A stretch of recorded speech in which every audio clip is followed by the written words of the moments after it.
Hello అండి, నేను మీ కేకే. రాష్ట్ర వ్యాప్తంగా కేకే సర్వీస్ ఏం చెప్తుంది అని ప్రజలు, అటు నాయకులు, పోటీ చేసే వాళ్ళకి సపోర్ట్ చేసేవాళ్ళు ఎంతో ఉత్కంఠతతో ఎదురు చూస్తున్నారు. గడిచిన కొన్ని రోజులుగా, కొన్ని వారాలుగా ఏ జిల్లాలో ఎవరెవరు గెలుస్తున్నారనేది మీకు తెలియజేయడం జరిగింది. అప్పుడు ఏ ఒక్క నియోజకవర్గం పేరు కూడా మనం తెలియజేయలేదు. వెయిట్ చేశాం, లాస్ట్ మూమెంట్ వరకు వెయిట్ చేశాం. ఆఖరి క్షణం వచ్చేసింది. ఇప్పుడు మీకు తెలియజేయబోతున్నాం ప్రతి నియోజకవర్గంలో కేకే సర్వీస్ తరపున ఎవరెవరు గెలుస్తున్నారనేది. ఇక చూద్దాం, మొదలు పెడదాం. అందులో మొట్టమొదటిగా మనం తీసుకునే జిల్లా ఉత్తరాంధ్ర నుంచి మొదలు పెడదాం. పైనుంచి శ్రీకాకుళం. ఇప్పుడు శ్రీకాకుళం నుంచి మనం మొదలు పెడదాం. శ్రీకాకుళంలో మొట్టమొదటిగా మనం తీసుకునేది ఇచ్చాపురం. ఇచ్చాపురంలో బెండాలం అశోక్ గారు కూటమి తరపు నుంచి పోటీ చేస్తున్నారు. అలాగే ప్రియా విజయ గారు వైఎస్ఆర్సీపీ నుంచి పోటీ చేస్తున్నారు. ఇక్కడ ఖచ్చితంగా కేకే సర్వీస్ నుంచి వచ్చే మాట, బెండాలం అశోక్ గారు మంచి మెజారిటీతో కూటమి గెలుచుకుంటుందని, ఆయనకి విజయావకాశాలు ఎక్కువ ఉందని మీకు తెలియజేయడం జరుగుతుంది. శ్రీకాకుళంలో మరో నియోజకవర్గంకి వెళ్దాం. శ్రీకాకుళంలో మరో నియోజకవర్గం పలాస. గౌతు లచ్చన్న గారి మనవరాలు ఇక్కడ గౌతు శిరీష గారు కూటమి తరపు నుంచి పోటీ చేస్తున్నారు. అలాగే సీదిరి అప్పలరాజు గారు గతంలో మనకు మినిస్ట్రీగా చేశారు. ఆయన వైఎస్ఆర్సీపీ తరపు నుంచి పోటీ చేస్తున్నారు. ఇక్కడ ఖచ్చితంగా కాన్ఫిడెంట్గా చెప్పగలిగిన విషయం, కేకే సర్వీస్ నుంచి గౌతు శిరీష గారు ఖచ్చితంగా 10,000 పైన మెజారిటీతో పలాస నియోజకవర్గాన్ని కైవసం చేసుకునేదానికి 100% అవకాశం ఉంది. శ్రీకాకుళం జిల్లాలో మరో నియోజకవర్గం, రాష్ట్ర వ్యాప్తంగా ఇంట్రెస్టింగ్ ఉన్న నియోజకవర్గాల్లో శ్రీకాకుళం జిల్లా వరకు తీసుకుంటే టెక్కలి. ఎందుకంటే ఇక్కడ కింజరపు అచ్చెన్నాయుడు గారు పోటీ చేస్తున్నారు, దువ్వాడ శ్రీనివాస్ గారు పోటీ చేస్తున్నారు. ఇద్దరు బలమైన నాయకులు, వాక్చాతుర్యం కానీ వాగ్ధాటి ఉన్నటువంటి నాయకులు, పోటాపోటీగా మాట్లాడుకోగలిగినటువంటి నాయకులు. ఇక్కడ ఖచ్చితంగా దువ్వాడ శ్రీనివాస్ గారు ఓటమి చెందుతారు. కింజరపు అచ్చెన్నాయుడు గారు కూటమి తరపున ఖచ్చితంగా గెలవగలరని కేకే సర్వీస్ తరపున మీకు కాన్ఫిడెంట్గా తెలియజేయడం జరుగుతుంది. మరో నియోజకవర్గం శ్రీకాకుళంలో నరసనపేట. బగ్గు రమణమూర్తి గారు ఇక్కడ కంటెస్ట్ చేస్తున్నారు కూటమి తరపు నుంచి. అలాగే ధర్మాన కృష్ణదాస్, ఇక్కడ ధర్మాన సోదరులు ఒకరైనటువంటి ధర్మాన కృష్ణదాస్ గారు కంటెస్ట్ చేస్తున్నారు. ఆయన చాలా టఫ్ ఫైట్ ఎదుర్కొంటున్నారు, చాలా పోటాపోటీగా ఉంది. అయినప్పటికీ కేకే సర్వీస్ నుంచి మీకు వస్తున్నటువంటి మాట ఖచ్చితంగా చెప్పగలిగేది, ఇక్కడ కూటమి అభ్యర్థి అయినటువంటి రమణమూర్తి గారు గెలుపొందేదానికి 100కు 100 ఆస్కారం ఉంది. రిజల్ట్స్ తర్వాత మీరు వెరిఫై చేసుకోవచ్చు. శ్రీకాకుళం టౌన్లో కూటమి అభ్యర్థిగా గొండు శంకర్ గారు కంటెస్ట్ చేస్తున్నారు.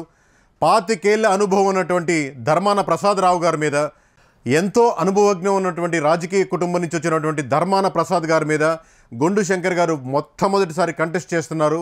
చాలా టఫ్ ఫైట్ ఉంది. ఎందుకంటే ఇరు వర్గాల్లో చాలా బలమైన క్యాండిడేట్ల సపోర్ట్ ఉంది బ్యాక్గ్రౌండ్లో వాళ్ళిద్దరికీ. శ్రీకాకుళం టౌన్లో కేకే సర్వీస్ నుంచి వస్తున్న ఫైనల్ మాట, టఫ్ ఫైట్ ఉందండి. ఇప్పటికి ఈ క్షణానికి ఎవరు గెలుస్తారో అక్కడ చెప్పలేం. ఇద్దరు పోటాపోటీగా ఉంది. పోల్ మేనేజ్మెంట్ ఎవరు బాగా చేయగలరో, లేదా ఫైనల్గా ఎవరు సమీకరణాలు పుష్ ఆర్ పుల్ చేయగలుగుతారో వాళ్ళకే గెలుపు అవకాశాలు లేదా ఓటమి అవకాశాలు సమానంగా ఉన్నాయి. మరి చూద్దాం. శ్రీకాకుళంలో మరో నియోజకవర్గం ఆమదాల వలస. ఇక్కడ కోన రవికుమార్ గారు కూటమి తరపు నుంచి కంటెస్ట్ చేస్తున్నారు. అలాగే మీరు చూసుకుంటే తమ్మినేని సీతారాం గారు రాష్ట్ర వ్యాప్తంగా ప్రతి ఒక్కరికి సుపరిచితం. ఆయన మనకు స్పీకర్గా పనిచేశారు.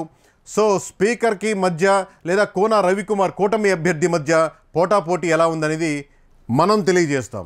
కేకే సర్వీస్ నుంచి ఖచ్చితంగా వచ్చే మాట, ఆంధ్రప్రదేశ్ స్పీకర్ అంటే ఎక్స్ స్పీకర్ గారు ఖచ్చితంగా ఇక్కడ ఓడిపోయేదానికి 100% అవకాశం ఉంది. కోన రవికుమార్ గారు కూటమి అభ్యర్థిగా గెలుపొందేదానికి 100% అవకాశం ఉంది. ఇది మీకు ఆమదాల వలస నుంచి కేకే సర్వీస్ అందిస్తున్నటువంటి రిపోర్ట్. అలాగే శ్రీకాకుళం నుంచి మరో నియోజకవర్గం తీసుకుందాం. అది పాతపట్నంలో మామిడి గోవిందరావు గారు కూటమి అభ్యర్థిగా కంటెస్ట్ చేస్తున్నారు. అలాగే మీకు వైఎస్ఆర్సీపీ నుంచి రెడ్డి శాంతి గారు కంటెస్ట్ చేస్తున్నారు. చాలా టఫ్ ఫైట్ ఉందండి ఇద్దరి మధ్య. ఈరోజు ఈ క్షణానికి ఎవరు గెలుస్తారో అని చెప్పలేం. లాస్ట్ మూమెంట్లో పోల్ మేనేజ్మెంట్ ఎవరు బాగా చేయగలుగుతారో వాళ్ళకే విజయ అవకాశాలు ఇక్కడ దక్కుతాయి. ఇద్దరి మధ్య టఫ్ ఫైట్ ఉంది. తీసుకుందాం మరో నియోజకవర్గం. కేకే సర్వీస్ నుంచి వచ్చే మరో నియోజకవర్గం శ్రీకాకుళం నుంచి రాజాం. ఎస్సీ నియోజకవర్గం. సహజంగా ఎస్సీ నియోజకవర్గాలు వైఎస్ఆర్సీపీకి ఫేవర్గా ఉంటాయి. ఇక్కడ కంటెస్ట్ చేస్తున్నారు కొండ్రు మురళీ గారు కూటమి అభ్యర్థిగా.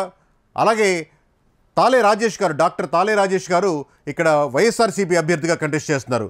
కానీ మొట్టమొదటిసారి చాలా సంవత్సరాల తర్వాత సమీకరణాలు మారుతున్నాయి. కాంగ్రెస్ నుంచి వైఎస్ఆర్సీపీ కైవసం చేసుకున్నటువంటి చాలా వరకు ఎస్సీ నియోజకవర్గాలు కూటమి వైపు మళ్ళుతున్నాయి. ఇక్కడ ఖచ్చితంగా చెప్పగలిగింది ఏంటంటే కూటమి అభ్యర్థి అయినటువంటి రాజాం నుంచి కొండ్రు మురళీమోహన్ గారు ఖచ్చితంగా గెలిచేదానికి 100% అవకాశం ఉంది. తాళ్ళి రాజేష్ గారు ఓడిపోయేదానికి అవకాశం ఎక్కువ ఉంది. కేకే సర్వీస్ నుంచి ఒక మాట వస్తే వెనక్కి వెళ్ళదు, మీరు తర్వాత వెరిఫై చేసుకోవచ్చు. శ్రీకాకుళం నుంచి నియోజకవర్గం హెచ్చర్లో కూటమి అభ్యర్థిగా ఈశ్వర్రావు గారు కంటెస్ట్ చేస్తున్నారు. అలాగే వైఎస్ఆర్సీపీ అభ్యర్థిగా గొర్రె కిరణ్ కుమార్ గారు కంటెస్ట్ చేస్తున్నారు. హెచ్చర్లలో చాలా టఫ్ ఫైట్ ఉందండి. ఈరోజు ఈ క్షణానికి కేకే సర్వేస్ వల్ల కావట్లేదు. ఖచ్చితంగా ఇది ఎలక్షన్ కమిషన్ వల్లే అవుతుంది. రిజల్ట్స్ వచ్చిన తర్వాత చూసుకోవాలి ఎవరు గెలుపొందారో ఎవరు ఓడిపోయారు అనేది. ఈ రోజుకి ఈ క్షణంకి ఖచ్చితంగా వాళ్ళిద్దరి మధ్య టఫ్ ఫైట్ నెలకొంది. ఇక్కడ బీజేపీ కంటెస్ట్ చేస్తున్నప్పటికీ కూడా చాలా టఫ్ ఫైట్ ఉంది. ఎందుకంటే ఎవరు గెలుస్తారనేది 5,000కి అటు ఇటుగా ఉంది కాబట్టి ఎవరు గెలిచినా తక్కువ మార్జిన్లోనే ఉంటుంది. సో ఓవరాల్గా పోల్ మేనేజ్మెంట్ లాస్ట్లో బలాలు నిరూపణలో లేదా డబ్బు ప్రవాహం లేదా రకరకాల ఫ్యాక్టర్స్ ఇక్కడ చాలా సమీకృతమై సమ్మేళనంగా ఉంది. సో ఎవరు గెలుస్తారనేది చెప్పడం ఈరోజు ఈ క్షణానికి చాలా కష్టం. హెచ్చర్ల టఫ్ ఫైట్గా ఉందండి. శ్రీకాకుళంలో ఆఖరి నియోజకవర్గం పాలకొండ. ఇక్కడ నిమ్మక జయకృష్ణ గారు కూటమి అభ్యర్థిగా కంటెస్ట్ చేస్తున్నారండి. అలాగే విశ్వరాయ్ కళావతి గారు, ఇక్కడ కళావతి గారు ఖచ్చితంగా వైఎస్ఆర్సీపీ అభ్యర్థిగా కంటెస్ట్ చేస్తున్నారు. ఖచ్చితంగా మంచి ఫైట్ ఇస్తున్నారు. పాలకొండ ఎస్టీ నియోజకవర్గం సహజంగా వైఎస్ఆర్సీపీకి ఫేవర్గా ఉంటుంది. అలాగే నిమ్మక జయకృష్ణ గారు కూడా మంచి ఫైట్ని అందిస్తున్నారు కూటమి అభ్యర్థిగా. ఇద్దరి మధ్య కేకే సర్వీస్ నుంచి అందిస్తున్నటువంటి ఆఖరి మాట శ్రీకాకుళం జిల్లా నుంచి ఇక్కడ ఎవరు గెలవడం అనేది చెప్పడం చాలా కష్టంగా ఉందండి. ఆఖరి క్షణం వరకు ఎవరైతే పోల్ మేనేజ్మెంట్ చేయగలుగుతారో వాళ్ళకి విజయ అవకాశాలు ఉన్నాయి. ఓవరాల్గా శ్రీకాకుళం జిల్లాలో 6 ఖచ్చితంగా కూటమి గెలుచుకునేదానికి ఆస్కారం ఉంది. వైఎస్ఆర్సీపీ ఖచ్చితంగా ఇది గెలుస్తుంది అని ఏది చెప్పలేకపోతుంది. ఎందుకంటే 4 నియోజకవర్గాల్లో నువ్వా నేను అనుకున్నంత టఫ్ ఫైట్ ఉంది. 4 గెలిచేసుకోవచ్చు, లేదా 3 గెలవచ్చా, లేదా 2 గెలవచ్చా, లేదా 1 గెలవచ్చా చెప్పలేం. ఎందుకంటే 4 నియోజకవర్గాల్లో వైఎస్ఆర్సీపీకి ఫేవర్గా ఉన్నటువంటి నియోజకవర్గాలు చాలా టఫ్ ఫైట్ టీడీపీ కూటమి కూడా ఇస్తుంది మొత్తం ఓవరాల్గా. కానీ ఈ 6 నియోజకవర్గాలు కూటమి ఖచ్చితంగా గెలిచేదానికి ఆస్కారం ఉంది. ఈ 4 నియోజకవర్గాల్లో టఫ్ ఫైట్ ఉంది. ఇది కేకే సర్వేస్ నుంచి అందిస్తున్నటువంటి మీకు ఆఖరి మాట. ఓవరాల్గా శ్రీకాకుళంలో 6 కూటమి, 4 టఫ్ ఫైట్. చూద్దాం మరో జిల్లా ఎలా ఉందో అనేది.